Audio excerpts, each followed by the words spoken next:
राघव चौंक गया, लेकिन राखी उससे भी ज्यादा चौंक गया।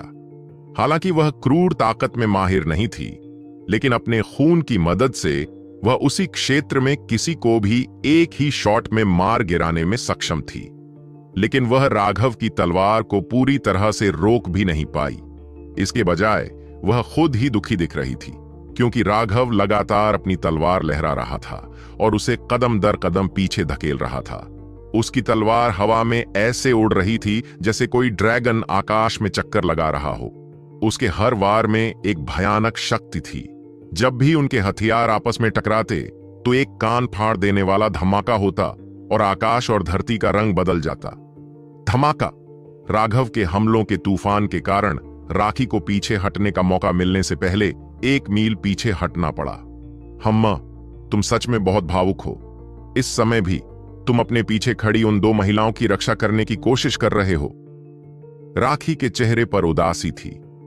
उसने उम्मीद नहीं की थी कि राघव के पास न केवल इतनी भयानक ताकत होगी, बल्कि उसके पास ऐसी बेहतरीन तकनीकें भी होंगी। अभी अभी अचानक पकड़े जाने के कारण वह पूरी तरह से घबरा गई थी। अब जब उसे आखिरकार सांस लेने का मौका मिला तो उसने देखा कि राघव जानबूझकर उनके बीच दूरी बनाने की कोशिश कर रहा था, और इसलिए उसने उसका मजाक उड़ाया। भले ही तुम दूरी नहीं बढ़ाना चाहते थे, लेकिन मैं ऐसा करती क्योंकि मैं खजाने को नुकसान नहीं पहुंचाना चाहती। किसी भी मामले में ऐसा करने के लिए बधाई। मैं उन 2 वेश्याओं को संभालने से पहले इनाम के तौर पर पहले तुम्हें मार दूंगी। राघव के जवाब का इंतजार किए बिना उसकी तलवार पर अचानक अनगिनत रेखाएं चमक उठीं और एक भयानक आभा के कारण अंतरिक्ष लगातार विकृत होता गया। जैसे ही उसकी तलवार पर लगे रूण चमके, राघव को तुरंत खतरे का एहसास हुआ। उसकी तलवार उस पर वार करती हुई नीचे गिरी। उसकी कृपाण एक बार फिर उसकी चांदी की तलवार से टकराई, जिससे चिंगारियां उड़ने लगीं। उसके अंगूठे और तर्जनी के बीच की झिल्ली फट गई और वह कई कदम पीछे हट गया। वह चौंक गया। राखी वास्तव में शक्तिशाली थी। यह कोई आश्चर्य की बात नहीं थी कि उसने अहंकार से यह कहने की हिम्मत की कि वह उसे मारने में सक्षम है। उसकी तलवार से एक विचित्र ऊर्जा निकल रही थी। राघव का हाथ उसका विरोध नहीं कर पाया था और वह घायल हो गया था। इस महिला की तलवार में कुछ अजीब बात है। राघव को लगा कि चाहे राखी कितनी भी शक्तिशाली क्यों न हो, वह अभी भी एक महिला थी और शारीरिक शक्ति के मामले में वह निश्चित रूप से उससे आगे नहीं निकल सकती थी। इसके अलावा जब उनके हथियार आपस में टकराए थे तो उसे यह देखकर आश्चर्य हुआ था कि उसकी अपनी ऊर्जा का एक हिस्सा उस पर वापस परावर्तित हो गया था। इस बार तुम्हें हमारे बीच का अंतर समझ लेना चाहिए। हालांकि तुम्हें पछताने का मौका नहीं मिलेगा। मौत ही तुम्हारा एकमात्र विकल्प है, इसलिए बस आज्ञाकारी होकर नरक में जाओ। अपनी तलवार से राघव को पीछे धकेलते हुए उसकी आंखों में एक हल्का सा उपहास उभरा। उसकी चांदी की तलवार फिर से बाहर आ गई। हर कोई चौंक गया। वे समझ नहीं पा रहे थे कि राघव, जिसने पहले स्पष्ट रूप से ऊपरी हाथ हासिल कर लिया था, अब अचानक घायल क्यों हो गया। दूर से वे उसकी तलवार पर अंकित चिन्हों को स्पष्ट रूप से नहीं देख पा रहे थे, इसलिए वे इस उलटफेर से अत्यंत आश्चर्यचकित थे। मैं इस तरह से आगे नहीं बढ़ सकता। वह तलवार अजीब है और मेरी अपनी शक्ति का एक हिस्सा प्रतिबिंबित करेगी। जबरदस्ती हमला करने से मैं लगातार हारता रहूंगा। राघव अपनी दिव्य अंगूठी को बुलाना चाहता था, लेकिन उसे यकीन नहीं था कि उस तलवार के साथ क्या हो रहा था। अगर वह चांदी की तलवार उसकी दिव्य अंगूठी को बुलाने के बाद भी उसकी शक्ति को सहन करने में सक्षम थी, तो परावर्तक प्रभाव से संभवतः उसका अपना हाथ तुरंत टूट जाएगा। यह बहुत बेवकूफी थी। राघव को आखिरकार शक्तिशाली पृष्ठभूमि का महत्व समझ में आ गया। चाहे वह शिवा हो या राखी, उन सभी के पास अनगिनत खजाने थे। उनकी तुलना में राघव वास्तव में एक गरीब भिखारी था। इसके अलावा उसे एहसास हुआ कि पिछले वार के बाद डेविल डेकैपिटेटर में एक और मूंगफली के आकार का निशान बन गया था। दूसरे शब्दों में, जिस सामग्री से उसकी कृपाण बनी थी, वह उसके प्रतिद्वंद्वी की कृपाण से स्पष्ट रूप से कमतर थी। अगर यह उसके वजन के लाभ के लिए नहीं होती, तो उसकी पूरी कृपाण उस तलवार से कट सकती थी। राखी को एक बार फिर उस पर हमला करते देख राघव ने गहरी सांस ली। उसने उसकी तलवार को नजरअंदाज किया, इसके बजाय अपनी तलवार सीधे उसकी छाती पर तान दी। राखी की तलवार से बचने के बजाय राघव ने सीधे अपनी तलवार उसकी छाती पर घोंप दी। राखी की तलवार 3 फीट लंबी थी, जो एक मानक आकार है, लेकिन राघव का शैतानी सिर काटने वाला हथियार 7 फीट लंबा था। भले ही राघव उसके पीछे हमला कर रहा था, फिर भी उसे अपने हथियार की वजह से बढ़त हासिल थी। राखी ने जब देखा कि राघव ने उसका सामना करने से इनकार कर दिया है, तो वह मुस्कुराई। उसने अपना हमला छोड़ दिया और उसकी तलवार ने राघव के हमले को रोक दिया। शैतान का सिर काटने वाला एक बार फिर कांप उठा। इस बार राघव उसे ध्यान से देख रहा था। उसने देखा कि जब उसकी तलवार उसकी कृपाण से टकराई तो उस पर लगे रूण एक पल के लिए चमक उठे। उसी क्षण राघव ने महसूस किया कि उसकी 30% शक्ति अवशोषित हो गई थी और फिर उस पर वापस लौट आई। उसे अपने हमले का 30% झेलना पड़ा, साथ ही राखी की अपनी शक्ति भी। उसकी कलाई कांप उठी, लेकिन इस बार वह पूरी तरह से तैयार था और उसने अपनी पूरी ताकत से हमला नहीं किया था। इस बार जवाबी हमला बहुत कमजोर था, जैसा मैंने सोचा था। राघव की आंखें चमक उठीं। आखिरकार उसे इस चांदी की तलवार की कुछ बारीकियां समझ में आ गई थीं। वह आगे बढ़ा, एक चक्र में घूमता हुआ राखी की कमर की ओर एक अजीब छाप में डेविल डेकैपिटेटर को काटता हुआ। उसने बिजली की तरह हमला किया, एक साहसी और दबंग तरीके से। राखी ने अभी अभी उसके पिछले हमले को रोका था। इससे पहले कि वह फिर से हमला कर पाती, राघव ने पहले ही पहल कर दी थी, जिससे वह आश्चर्यचकित हो गई। राघव की कृपाण उसकी कमर से सिर्फ 3 इंच की दूरी पर थी। अगर उसे मारा जाता तो उसकी तलवार के पीछे की भयानक ऊर्जा उसे तुरंत 2 टुकड़ों में काट देती। वह डर के मारे जल्दी से उसे रोकने के लिए चली गई, लेकिन जिस बात ने उसे और भी अधिक भयभीत कर दिया वह यह था कि उसकी तलवार किसी भी चीज पर नहीं लगी। उसका यह अतुलनीय रूप से साहसी और शक्तिशाली हमला एक छल से अधिक कुछ नहीं था। उसकी तलवार उसकी कमर को घेरे हुए थी, जबकि राघव की कृपाण ने कोण बदल दिया, जो कट से वार में बदल गई और सीधे उसके निचले पेट पर जा लगी। जब तक वह कुछ प्रतिक्रिया करती, तब तक उसकी तलवार की नोक लगभग उसके पास पहुंच चुकी थी। राखी ने घबराकर चीख मारी और घबराकर एक तरफ हट गया। कपड़ों के कटने की आवाज गूंज उठी। लोग यह देखकर चौंक गए कि राघव की तलवार की नोक ने राखी के वस्त्र में एक छेद कर दिया था, जिससे एक चांदी का नरम कवच दिखाई दे रहा था। हर कोई हैरान था। एक चौंकाने वाले अविश्वसनीय रूप से दबावपूर्ण हमले के बजाय यह एक साधारण प्रतीत होता है कि साधारण कृपाण चाल थी जिसने राखी को लगभग मार डाला था। राखी डर के मारे पीली पड़ गई। राघव के हमले बहुत तीखे थे और उसके पास प्रतिक्रिया करने का बिल्कुल भी समय नहीं था। अगर यह नरम कवच न होता तो उसकी तलवार शायद उसे घायल कर देती, लेकिन फिर भी उसे अपने पेट पर ठंडक महसूस हो रही थी। जैसा कि उम्मीद थी, उसके पास वास्तव में कई खजाने हैं, राघव ने खुद से कहा। यह पहली बार था जब उसने इस तरह की कुशल लड़ाई विधि का उपयोग किया था। इस तरह की लड़ाई विधि धर्मनिरपेक्ष दुनिया में बेहद आम थी, लेकिन यह साधना की दुनिया में बहुत दुर्लभ थी। साधक अपने विरोधियों को दबाने के लिए पूरी ताकत से युद्ध करना पसंद करते थे। जब से राघव मठ में शामिल हुआ था, तब से उसने भी पूरे समय इसी तरह की लड़ाई का तरीका अपनाया था। ऐसा इसलिए था क्योंकि इस तरह की लड़ाई का तरीका सबसे सीधा और सबसे प्रभावी था। साधकों के बीच वे शायद ही कभी अपने बराबर ताकत वाले लोगों के खिलाफ पूरी ताकत से लड़ेंगे, लेकिन धर्मनिरपेक्ष दुनिया में आपके युद्ध के अनुभव और तकनीकी कौशल इस बात के लिए बेहद महत्वपूर्ण थे कि आप जीवित रह सकते हैं या नहीं। राघव को किसी ने भी उसकी लड़ाई की तकनीक नहीं सिखाई थी। इसके बजाय ये ऐसी चीजें थीं जो उसने अनगिनत जीवन और मौत की लड़ाइयों का अनुभव करने के बाद सीखी थीं। ये तकनीकें सच में ऐसी चीजें थीं जो उसने खून बहाकर और अपनी जान जोखिम में डालकर हासिल की थीं। तुलना में राखी मूलतः एक ग्रीन हाउस फूल थी। उसके पास शक्तिशाली लड़ने की शक्ति थी, लेकिन लड़ने की तकनीकों के मामले में वह राघव के समान स्तर की नहीं थी। अगर उसका पहला हमला बेअसर होता तो राघव अपनी चाल बदल लेता। इसमें कोई दबाव नहीं था, कोई भव्यता नहीं थी। यह सिर्फ एक साधारण कृपाण हमला था जिसमें कुछ खास नहीं था, लेकिन इसमें मारक शक्ति भरी हुई थी। राघव को एक बार फिर उस पर हमला करते देख राखी की चांदी की तलवार से तलवार की छवियां एक बार फिर फैल गईं, जिसने उसके शरीर को पूरी तरह से सुरक्षित कर दिया। लगातार विस्फोटों की आवाज गूंज रही थी। राघव ने बार बार हमला किया, लेकिन वे सभी उसके द्वारा रोक दिए गए। राखी की तलवार चारों ओर उड़ रही थी और उसने उसके चारों ओर एक वायुरोधी रक्षा पंक्ति बना ली थी। राघव के हमले उसके बचाव को तोड़ने में असमर्थ थे।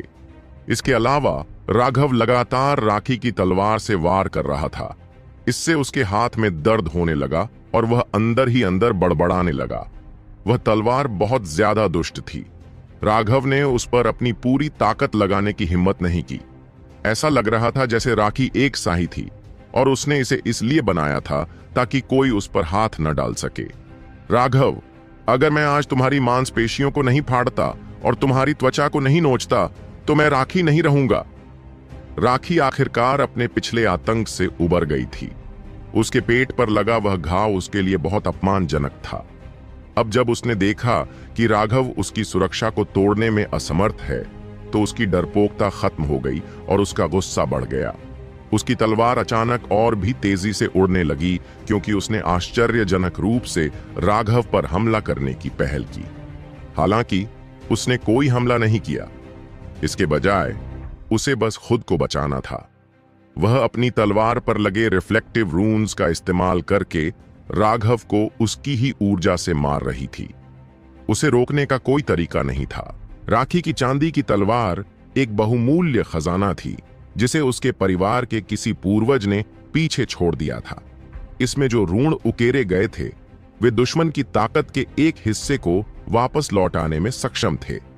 ये ऋण अविश्वसनीय रूप से विचित्र थे और इन ऋणों के आकार को जानने के बावजूद उन्हें अन्य हथियारों में उकेरना संभव नहीं था। राखी के परिवार के एक शिल्पकार ने अनगिनत वर्षों तक इन ऋणों पर शोध किया था और फिर भी उन्हें किसी अन्य हथियार पर उकेरने में असमर्थ रहा। अंत में वह केवल यह निष्कर्ष निकाल सका कि ये विशेष ऋण थे, जिन्हें एक विशेष नक्काशी विधि की आवश्यकता थी। तो यह चांदी की तलवार उसके परिवार में एक खजाना बन गई थी। अगर राखी की अपने परिवार में स्थिति खास नहीं होती, तो वह इसका इस्तेमाल नहीं कर पाती। अब वह इस विशेष तलवार का उपयोग राघव को हताश करने के लिए कर रही थी, जिससे उसे बार बार पीछे हटना पड़ रहा था। मैं क्यों कुछ भी समझ नहीं पा रहा हूं जो हो रहा है। कुछ लोग ऐसे भी थे जो बुदबुदाने से खुद को रोक नहीं पा रहे थे। वे पूरी तरह से समझ नहीं पा रहे थे कि क्या हो रहा है। पहले तो उन दोनों की आभा एक चौंकाने वाले स्तर पर पहुंच गई थी और उनके दबाव ने उन सभी को भयभीत कर दिया था। लेकिन एक बार जब वे लड़ने लगे तो वह सारा दबदबा गायब हो गया और अब उनकी लड़ाई एक साधारण धर्मनिरपेक्ष लड़ाई की तरह लगने लगी। वे इस तरह से लड़ने कैसे लगे? शुरू से ही राखी की तलवार लगातार चांदी की रोशनी से चमक रही थी, जिसने उसके ऋणों को छिपा दिया था। वे लोग इतनी दूर से यह नहीं बता पा रहे थे कि क्या हो रहा है। राघव स्पष्ट रूप से उसके साथ बराबरी से लड़ रहा था और लड़ाई बहुत ज्यादा तीखी नहीं लग रही थी। और फिर भी उन तेज तर्रार लोगों ने देखा कि राघव के हाथ से लगातार खून बह रहा था। अमोदिता और हरविंदर के दिल दहल गए। उन्हें समझ नहीं आ रहा था कि क्या करें। क्या उन्हें राघव की मदद करनी चाहिए? राघव के हाथ राखी की बदमाशी जैसी हरकत के सामने बंधे हुए थे। वह सीधे उसकी तलवार का सामना करने की हिम्मत नहीं कर सका। ऐसी लड़ाई बहुत दमघोंटू थी। कैसा है? क्या अब तुम डर गई हो? तब की तुम्हारी ताकत कहां चली गई? तुम कैसे अपने खोल में सिर घुसाए कछुए बन गए? यह देखकर कि उसकी यह चाल कारगर थी, राखी ने राघव पर व्यंग्य किया। उसे रोकते हुए राघव लगातार सोच रहा था कि क्या करना है। इस तरह से जारी रखना बहुत निष्क्रिय था। तुम उस औरत की बहुत परवाह करते हो, है ना? फिर मैं उसे अभी मार डालूंगा और देखूंगा कि तुम अभी भी अपना सिर अपने खोल में रख सकते हो या नहीं। राखी की तलवार की छवियां अचानक राघव के सामने से गायब हो गईं। उसने किसी तरह के अज्ञात पद चिन्हों का इस्तेमाल करके अमोदिता और हरविंदर की ओर भागते हुए एक प्रेत की तरह बन गई थी। सावधान! राघव चौंका और तुरंत अपने पैरों का इस्तेमाल करके उसे पकड़ने लगा। लिटिल स्नो उसके दिमाग से जुड़ा हुआ था, इसलिए उसने सबसे पहले प्रतिक्रिया की। उसने तुरंत अपना मुंह खोला और राखी पर एक पवन ब्लेड थूक दिया। राखी ने सूंघ कर कहा और उसकी तलवार ने लिटिल स्नो की हवा की धार को तोड़ दिया। अब जब उसने अपनी रक्त रेखा शक्ति को सक्रिय कर लिया था तो वह अविश्वसनीय रूप से भयानक थी। अमोदिता ने अब प्रतिक्रिया व्यक्त की और उसके सामने एक हाथ की मुहर बना ली। अनगिनत लकड़ी के खूंटे जमीन से बाहर निकले, जिनका उद्देश्य राखी को बांधना था। टिमटिमाती रोशनी, फैलती छाया। जैसे ही राखी को बांधा जाने वाला था, उसने किसी अज्ञात तकनीक का इस्तेमाल करके एक छाया में बदल गई, जो उन लकड़ी की छड़ियों के बीच से गुजरी और अमोदिता के सामने पहुंच गई। उसकी तलवार चांदी की तरह चमक रही थी, क्योंकि वह शून्य को काट रही थी, अपने साथ अंतहीन दबाव ला रही थी। इस तलवार ने स्वर्ग और पृथ्वी के सभी हिस्सों का रंग बदल दिया। यह स्पष्ट रूप से एक पूर्ण शक्ति वाला प्रहार था। वह चाहती थी कि अमोदिता और हरविंदर मर जाएं, ताकि राघव दर्द से भर जाए। राघव जितनी जल्दी हो सके उतनी जल्दी वापस भाग रहा था, लेकिन उन्हें बचाने के लिए बहुत देर हो चुकी थी। उसकी आंखें लाल हो गई थीं, मानो उनमें से आग निकलने वाली हो।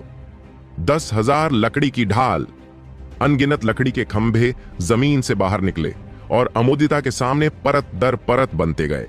टकराना, लकड़ी के टुकड़े हर जगह फैल गए।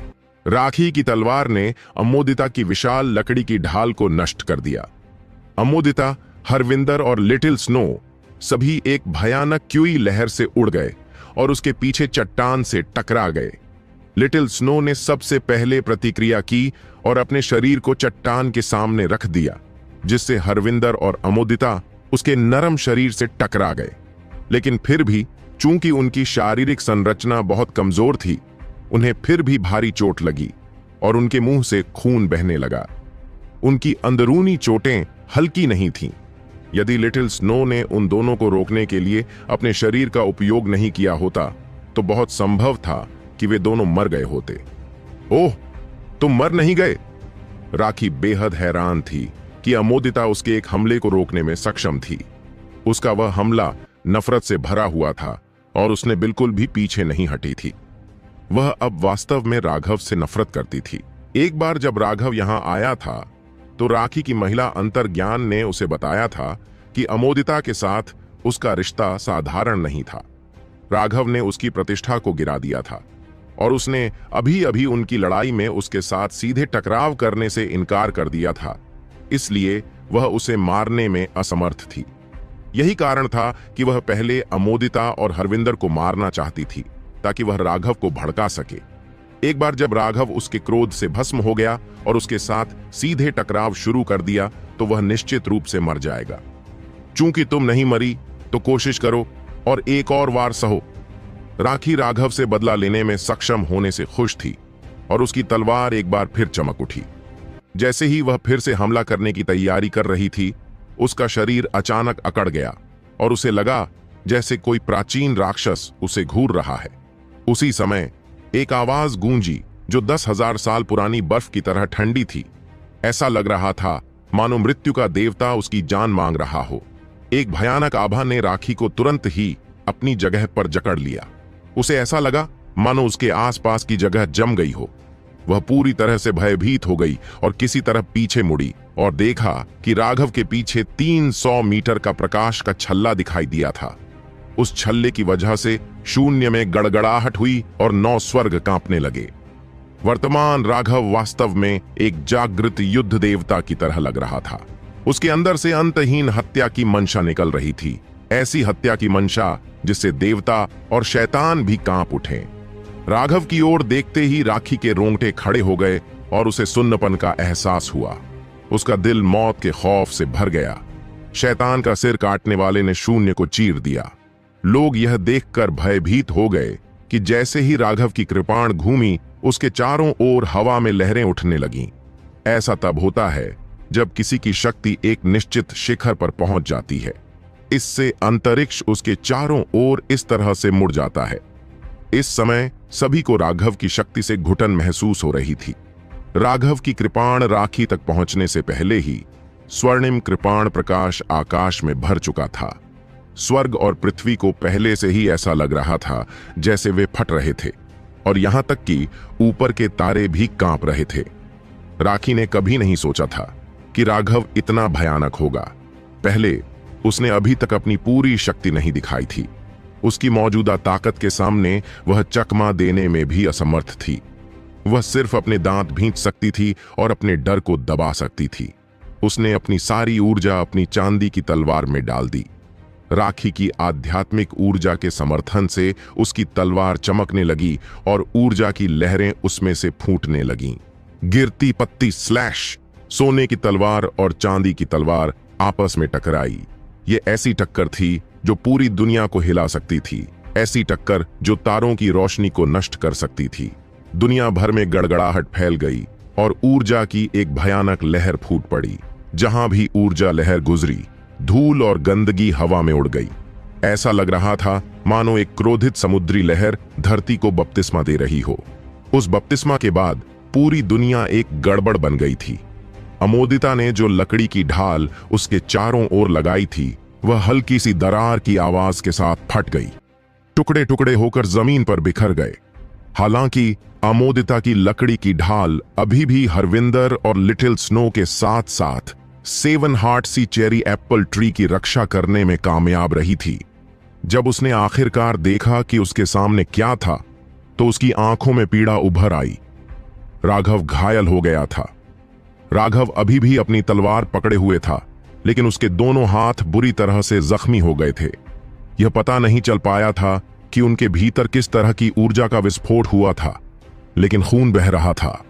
राघव की बांह पर अब ज्यादा मांस नहीं बचा था। उसकी हड्डियां और टेंडन साफ साफ दिखाई दे रहे थे। इसके अलावा उसके सामने असहनीय रूप से घमंडी राखी थी। उसका चेहरा कागज की तरह पीला था और उसकी छाती खून से लथपथ थी। वास्तव में उसके कुछ टूटे हुए अंग भी मौजूद थे। वह पूरी तरह से भयभीत होकर राघव को देख रही थी। उसकी चांदी की तलवार एक अमूल्य खजाना थी, लेकिन एक खजाने को अपनी पूरी क्षमता से बाहर निकालने के लिए एक समान ताकत की भी आवश्यकता होती है। राखी की ताकत सीमित थी। हालांकि वह उसके हमले का कुछ हिस्सा झेलने में सक्षम थी, फिर भी उसे 70% ताकत सहन करने में सक्षम होना पड़ा। राघव के क्रोध में उसने अपनी दिव्य अंगूठी सक्रिय कर ली थी और उसकी ताकत विस्फोटक रूप से बढ़ गई थी। उसे स्पष्ट रूप से अपनी भुजाओं के टूटने की कीमत की परवाह नहीं थी। उसकी बेकाबू शक्ति ने राखी के अंदरूनी अंगों को हिलाकर रख दिया था, उसके अंदरूनी अंगों को तोड़ दिया था। अगर उसकी साधना का आधार इतना शक्तिशाली नहीं होता, या अगर यह कोई और चोजन वन होता, तो उनके शरीर पहले ही पूरी तरह से फट चुके होते। राघव के हमले से उसे बहुत गहरी अंदरूनी चोटें आई थीं। उसे जल्दी से जल्दी इलाज के लिए जगह ढूंढनी थी, नहीं तो उसे अपनी जान गंवाने का डर था। इस विश्वव्यापी हमले के कारण दोनों घायल हो गए थे। राघव की बाहरी चोटें चौंकाने वाली थीं, जबकि राखी की आंतरिक चोटें भी कुछ बेहतर नहीं थीं। राघव आगे बढ़ा। उसकी दिव्य अंगूठी कंपन करने लगी और स्वर्ग से भरी आभा बाहर निकली। वह राखी पर टूट पड़ा। उसकी अभिव्यक्ति इतनी बर्फीली थी कि लोगों के दिल कांप उठे। राघव को मौत के डर के बिना या अपनी चोटों की जरा सी भी परवाह किए बिना बहादुरी से आगे बढ़ते हुए देखकर, जैसे कि वह उसे मारने के लिए कोई भी कीमत चुकाने को तैयार है, राखी भयभीत हो गई। वह आखिरकार सच में डर गई। राघव उसकी उम्मीद से कहीं ज्यादा ताकतवर था और वह निश्चित रूप से उसे मारने के लिए काफी ताकतवर था। सबसे डरावनी बात राघव की अत्यधिक मजबूत हत्या की मंशा थी। राघव की कृपाण को अपनी ओर आते देख वह उसका सामना करने की हिम्मत नहीं जुटा पाई। वह जल्दी से बच निकली। हालांकि यह एक घातक गलती थी। राघव के हमले को उस तरीके से टाला नहीं जा सकता था। जब उसने पहला वार टाला तो राघव की कलाई मुड़ गई और उसने उसकी कमर पर बगल से वार किया। कृपाण कला का सबसे महत्वपूर्ण हिस्सा प्रभावशाली होना था। सटीक शैली मायने नहीं रखती थी। कृपाण के सामने चकमा देने का विकल्प चुनना हारने का विकल्प चुनने के बराबर था। जब तक राखी को अपनी गलती का एहसास हुआ तब तक राघव की तलवार लगभग उसकी कमर तक पहुंच चुकी थी, जिससे वह बुरी तरह डर गई। उसने सहज रूप से अपनी तलवार से उसे रोक दिया, लेकिन राघव की ताकत बहुत ही आश्चर्यजनक थी। उसका अचानक ब्लॉक उसके कृपाण के रास्ते को पूरी तरह से रोकने में असमर्थ था। फिर भी उसका हमला उसकी कमर में जाकर खत्म हुआ। खून बेतहाशा बहने लगा। अगर उस नरम कवच ने उसकी रक्षा न की होती तो वह 2 टुकड़ों में कट जाती। फिर भी उस हमले से उसकी कई पसलियां टूट गईं और वह हवा में उड़ गई तथा अत्यंत दयनीय स्थिति में दिखाई देने लगी। हालांकि राघव के साथ भी ऐसा ही हुआ। इस हमले ने उसकी भुजाओं पर लगी चोटों को और भी बदतर बना दिया। दूर बैठे दर्शकों ने केवल उसकी भुजाओं से अनगिनत खूनी मोती फूटते देखे। वास्तव में उसका कुछ मांस भी जमीन पर गिर गया। उस दृश्य को देखकर वे सभी डर से पीले पड़ गए। इस तरह की लड़ाई बहुत ही विचित्र थी और बहुत ही खूनी थी। राघव की भुजाएं अब केवल हड्डियों तक सीमित रह गई थीं। हालांकि किसी तरह राघव की अभिव्यक्ति अभी भी बिना किसी घबराहट के शांत थी। उसकी आंखों में अभी भी अंतहीन हत्या की मंशा उभर रही थी। अमोदिता के हाथ उसके सामने कसकर बंधे हुए थे। राघव का घायल होना उसके लिए खुद घायल होने से भी ज्यादा मुश्किल था। वह चाहती थी कि वह उन चोटों को सहने के लिए उसकी जगह ले सके। राखी का शरीर अभी जमीन पर गिरा ही था। इससे पहले कि वह कुछ प्रतिक्रिया दे पाती, राघव की तलवार आसमान से तेजी से नीचे आ गिरी। वह अतुलनीय रूप से भयभीत थी। अपनी जान को जोखिम में डालकर उसने अपनी अंतिम रक्षा के लिए अपनी चांदी की तलवार उठाई। टकराना। राखी दर्जनों मीटर तक जमीन पर लुढ़कता रहा और रास्ते भर खून की उल्टियां करता रहा। इस हमले से राघव की बाहों से खूनी धुंध निकल पड़ी, यहां तक कि उसके कंधों का मांस भी फटने लगा था। दरार। अचानक एक हल्की सी आवाज सुनाई दी। उसके तुरंत बाद जमीन पर किसी हथियार के गिरने की आवाज सभी के कानों में गूंज उठी। सभी लोग उस आवाज के पीछे चले गए और कई लोग अनायास ही चौंक कर चिल्ला उठे, राखी की तलवार टूट गई है।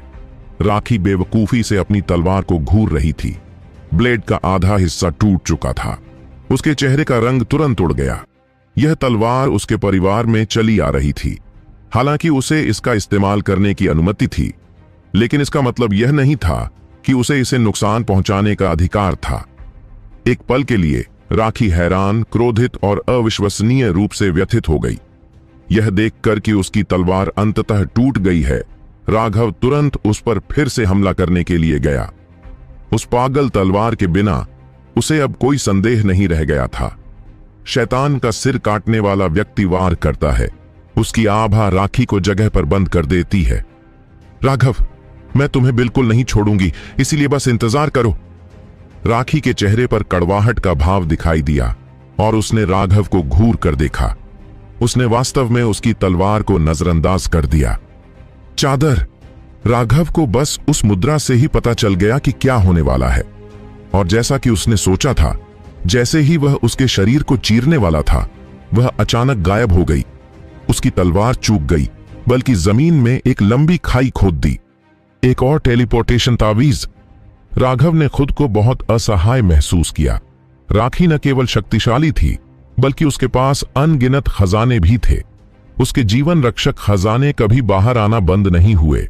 अब उसने सब कुछ जोखिम में डाल दिया था और बुरी तरह घायल हो गया था, लेकिन फिर भी वह उसे मारने में असफल रहा था। वह थोड़ा निराश महसूस करने से खुद को नहीं रोक सका। वह अब डेविल डेकैपिटेटर को पकड़ नहीं पा रहा था और वह जमीन पर गिर पड़ा। अब उसके हाथ सिर्फ 2 हड्डियों के हाथ रह गए थे, जिनमें मांस या खून का नामो निशान नहीं था। उसे मार डालो। लेकिन उस चीख के बाद भी किसी ने हिलने की हिम्मत नहीं की। सब चुपचाप देखते रहे। हालांकि राघव की भुजाएं बुरी तरह घायल हो गई थीं और वह अब अपना हथियार भी नहीं पकड़ पा रहा था, लेकिन अभी अभी हुई उस लड़ाई ने उनकी सारी हिम्मत तोड़ दी थी। वे जानते थे कि उसे मारने का यही सबसे सही मौका था। राखी के पहरेदारों के लिए यह बात खास तौर पर सच थी। अगर वे राघव को मार पाते तो उन्हें निश्चित रूप से बहुत बड़ा इनाम मिलता। वह चिल्लाहट उनमें से एक की थी।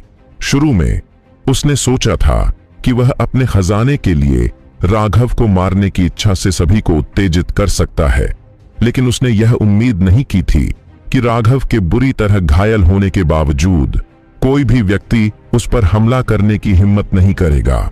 उसे मार डालो, यह बिल्कुल वही वाक्य था, लेकिन इस बार यह राघव के मुंह से निकला। एक हवा का ब्लेड अचानक बिजली के बोल्ट की तरह निकला। एक सिर आसमान में उछला और खून की धार बह निकली। वह व्यक्ति जो अभी चिल्लाया था तुरंत मारा गया। यह सब इतनी जल्दी हुआ कि उनमें से किसी के भी प्रतिक्रिया करने से पहले ही वह व्यक्ति मर चुका था। उनमें से हर एक व्यक्ति भयभीत हो गया और पीछे हट गया। वह हमला स्वाभाविक रूप से लिटिल स्नो की ओर से था। उनके मानसिक संबंध के कारण जैसे ही राघव को मारने की इच्छा होती, लिटिल स्नो तैयार हो जाती।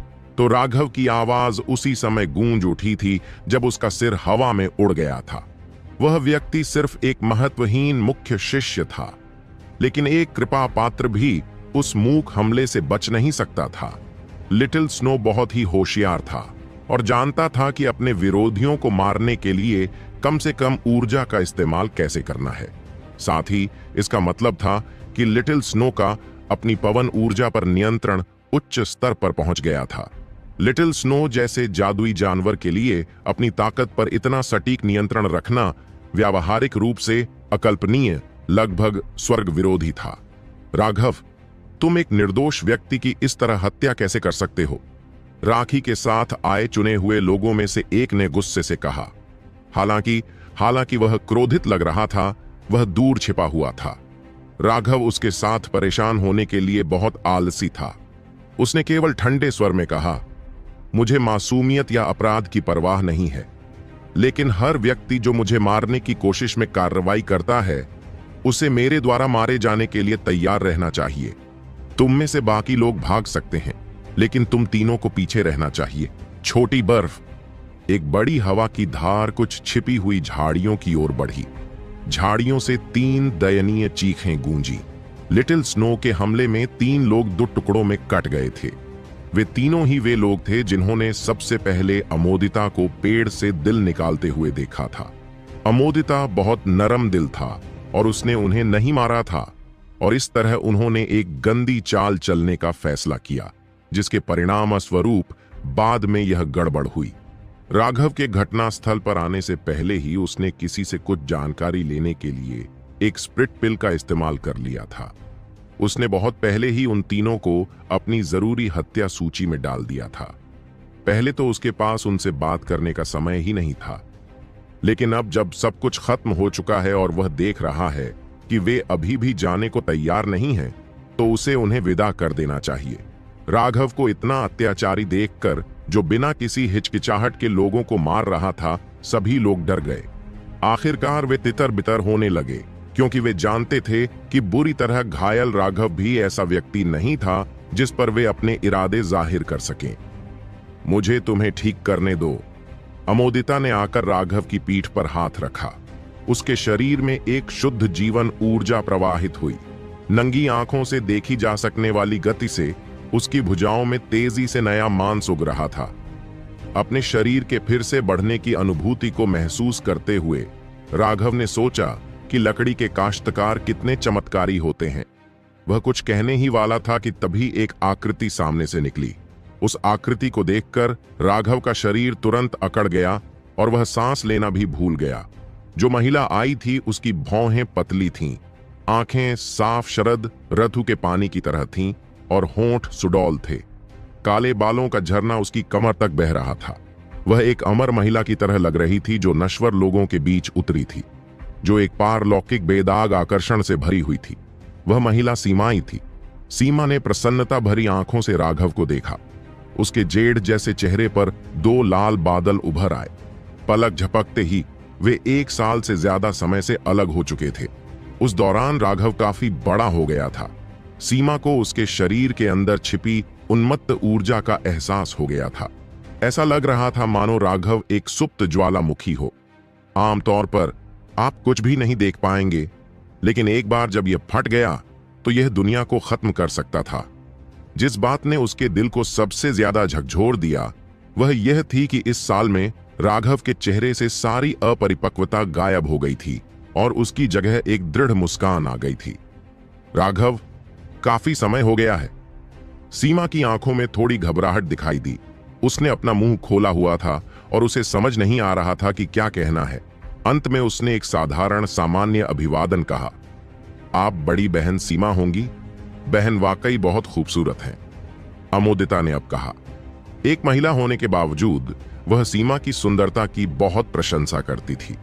सीमा के पास एक अनोखा व्यवहार था जिसके कारण सभी जीवित प्राणी उसकी प्रशंसा करते थे, जिससे लोग अनजाने में ही उसके बारे में अच्छी राय बना लेते थे। आप छोटी बहन अमोदिता होंगी? मैंने आपके बारे में सुना है। राघव का सामना करते हुए सीमा थोड़ी घबराई हुई थी, लेकिन अमोदिता का सामना करते हुए वह बहुत अधिक शांत थी। अमोदिता बहुत खुश थी। राघव ने उसे सीमा के बारे में पहले ही बता दिया था और अब जब उसने देखा कि सीमा की उसके प्रति कोई नकारात्मक प्रतिक्रिया नहीं है तो उसने राहत की सांस ली। वह अब भी जवाब देने ही वाली थी कि तभी एक आवाज गूंजी, सीमा, क्या तुम उसे जानती हो? तभी राघव को एहसास हुआ कि सीमा के पीछे एक लंबे बालों वाला आदमी खड़ा था। अपनी नाजुक विशेषताओं के साथ वह वाकई बेहद खूबसूरत था, लेकिन ऐसा लग रहा था कि वह इस बात से नाखुश था कि सीमा उनसे बात कर रहा था। ओह राघव, तुम वही राघव हो? उस आदमी का चेहरा अचानक ठंडा हो गया। सही है, मैं राघव हूं। और आप प्रज्वल होंगे? राघव थोड़ा चिढ़ गया क्योंकि उसने इस व्यक्ति की पहचान का अनुमान लगा लिया था। घमंडी, क्या तुम्हें लगता है कि इस जूनियर पवेलियन मास्टर का नाम तुम बोल सकते हो? लंबे बालों वाले आदमी का चेहरा उदास हो गया। जैसा कि राघव ने सोचा था, यह आदमी प्रज्वल था। उसका गुस्सा तुरंत बढ़ गया। अगर उसका हाथ अभी भी घायल नहीं होता तो वह निश्चित रूप से उसके चेहरे पर एक जोरदार थप्पड़ मारता। हालांकि इस समय उसके हाथ का मांस बढ़ गया था, लेकिन यह नया मांस अभी भी एक बच्चे की तरह कोमल था। अगर वह उसे थप्पड़ मारता तो इससे प्रज्वल को कोई नुकसान नहीं होता, लेकिन यह निश्चित रूप से उसके मांस को क्षत विक्षत कर देता। जूनियर मंडप मास्टर राघव पवन आत्मा मंडप का सदस्य नहीं है और उसे आपको आपके शीर्षक से बुलाने की आवश्यकता नहीं है, हरविंदर ने बीच में कहा। प्रज्वल मंडप मास्टर का बेटा था और एक व्यक्ति के रूप में वह अभिमानी और अलग थलग, जिद्दी और आत्मविश्वासी था। उसे दूसरों को दबाने के लिए अपने पद का उपयोग करने में मजा आता था। पूरे विंड स्पिरिट मंडप में उन लोगों के अलावा जो जानबूझकर उसकी चापलूसी करते थे, एक भी व्यक्ति ऐसा नहीं था जो उससे टकराना पसंद करता हो। हरविंदर सीमा की अच्छी बहन थी और वे दोनों सगी बहनों से भी ज्यादा करीब थीं। सीमा पर अच्छा प्रभाव डालने के लिए प्रज्वल हरविंदर को नाराज नहीं करना चाहता था। जहां तक हरविंदर की बात है, क्योंकि प्रज्वल लगातार सीमा को परेशान कर रहा था, जिससे वह लगातार परेशान रहती थी, इसलिए स्वाभाविक रूप से उसके पास उससे कहने के लिए कुछ भी अच्छा नहीं था। हालांकि प्रज्वल हरविंदर से नफरत करता था, लेकिन वह केवल सीमा की खातिर एक उदार और खुले दिमाग वाला नाटक कर सकता था और इसलिए उसने हमेशा सहन किया था। लेकिन अब हरविंदर के शब्दों ने उसके चेहरे पर उदासी ला दी। अगर यह सब सीमा के सामने होता तो एक बात होती, लेकिन अब वह इतने सारे बाहरी लोगों के सामने उसका खंडन कर रही थी। दूर बैठे दर्शकों में से कई विशेषज्ञ थे जो चुपके से देख रहे थे, जिससे वह तुरंत ही मुश्किल में पड़ गया। सीमा ने अचानक बीच में टोकते हुए कहा, राघव मेरा दोस्त है। मुझे उम्मीद है कि जूनियर पवेलियन मास्टर उसके लिए मुश्किलें खड़ी नहीं करेंगे, वरना हर कोई प्रभावित हो सकता है। उसके शब्द बेहद सपाट थे, लेकिन यह स्पष्ट था कि वह राघव का पक्ष ले रही थी, जिससे प्रज्वल और भी अधिक क्रोधित हो गया। प्रज्वल ने बिना कुछ कहे राघव को घूर कर देखा। उसने अब अपनी सारी नफरत राघव पर डाल दी थी। राघव ने राहत की सांस ली जब उसने देखा कि सीमा उसका पक्ष ले रहा है, और वह खुशी से भर गया। यह एहसास प्रज्वल को मुंह पर थप्पड़ मारने से कहीं बेहतर था। बहन अमोदिता, आप दोनों यहां कैसे आ गईं? सीमा ने सौहार्दपूर्ण ढंग से अमोदिता से पूछा। अमोदिता एक मिलनसार व्यक्ति था जिसका स्वभाव गर्म था, जो सीमाई के समान था। उन दोनों के स्वभाव बहुत समान थे और इसलिए सीमाई के लिए उसके बारे में अच्छी राय बनाना आसान था। ऐसा इसलिए है क्योंकि मैंने इस 7 हार्टसी चेरी एप्पल ट्री हार्ट को देखा है। अमोदिता को पहले से ही लगा कि सीमा उनमें से एक थी और इसलिए उसने कुछ भी नहीं छिपाया। सीमा और प्रज्वल दोनों ही उस प्राचीन पेड़ को देखकर आश्चर्यचकित थे। वहां कई तरह के पेड़ हृदय थे, लेकिन यह विशेष पेड़ निश्चित रूप से शीर्ष श्रेणी का था। यह बिल्कुल अनमोल था। मुझे यह पेड़ दिल बहुत पसंद आया है। क्या आप इसे मुझे दे सकते हैं? आप कोई भी कीमत मांग सकते हैं, प्रज्वल ने अचानक कहा। अमोदिता की अभिव्यक्ति तुरंत बदल गई। यह पेड़ हृदय उसकी साधना के लिए एक जरूरी खजाना था। इसे दूसरों को कैसे दिया जा सकता है? उसने राघव की ओर देखा। यह देखकर कि अमोदिता ने कोई जवाब नहीं दिया और इसके बजाय राघव को देखा, प्रज्वल थोड़ा चिढ़ गया और बोला, ऐसा लगता है कि राघव तुम ही फैसला कर सकते हो, तो तुम मुझे यह छोटा सा चेहरा देने से भी इनकार नहीं करोगे, है ना? सीमा और हरविंदर के हाव भाव बर्फीले थे। प्रज्वल वास्तव में एक असहनीय बदमाश था। वे बोलने ही वाले थे कि राघव ने मोर्चा संभाल लिया। तुम्हारा चेहरा वाकई किसी काम का नहीं है। कम से कम मेरे सामने तो यह एक कुत्ते की चादर के टुकड़े के भी लायक नहीं है। तुम, प्रज्वल ने गुस्से में कहा। पवन आत्मा मंडप में यहां तक कि बुजुर्ग भी प्रज्वल से इस तरह बात करने की हिम्मत नहीं कर सकते थे। जल्दबाजी मत करो, मैं अभी खत्म नहीं हुआ हूं। मेरा स्वभाव बहुत अच्छा है और किसी भी विषय पर चर्चा की जा सकती है। जब तक बहन आरोही मेरी थोड़ी मदद करती है, तब तक मैं यह पेड़ दिल तुम्हें देने का फैसला कर सकता हूं, राघव ने कहा। अमोदिता और हरविंदर दोनों ही उलझन में थे। यह बात खास तौर पर अमोदिता के लिए सच थी। वह राघव को सबसे अच्छी तरह समझती थी और वह निश्चित रूप से दूसरों को देने के लिए उसकी चीजें नहीं लेगा। कैसी मदद? हरविंदर पूरी तरह से असमंजस में थी। राघव ने सीमा पर नजर डाली और शर्म से कहा, इस दौरान मैं ज्वांटियन सुपर मोनेस्ट्री में बहुत अच्छा कर रहा हूं और मैंने थोड़ा पैसा भी कमाया है। मैं शादी करने की तैयारी कर रहा हूं। राघव की ओर देखते ही सीमा का जेड जैसा चेहरा लाल हो गया। धर्मनिरपेक्ष दुनिया के मानकों के अनुसार सीमा पहले से ही राघव की पत्नी थी। उसे अभी शादी का अंतिम कदम उठाना बाकी था। पत्नी से शादी करने के लिए मुझे पहले एक घर खरीदना होगा। मैंने मठ में एक गुफा खरीदी है और उसे बेहद आलीशान तरीके से सजाया है। बस एक ही बात है जिससे मुझे अफसोस होता है। यहां पहुंचकर राघव ने बहुत ही नाटकीय ढंग से आह भरी। वह बहुत दुखी दिखाई दिया। क्या बात है?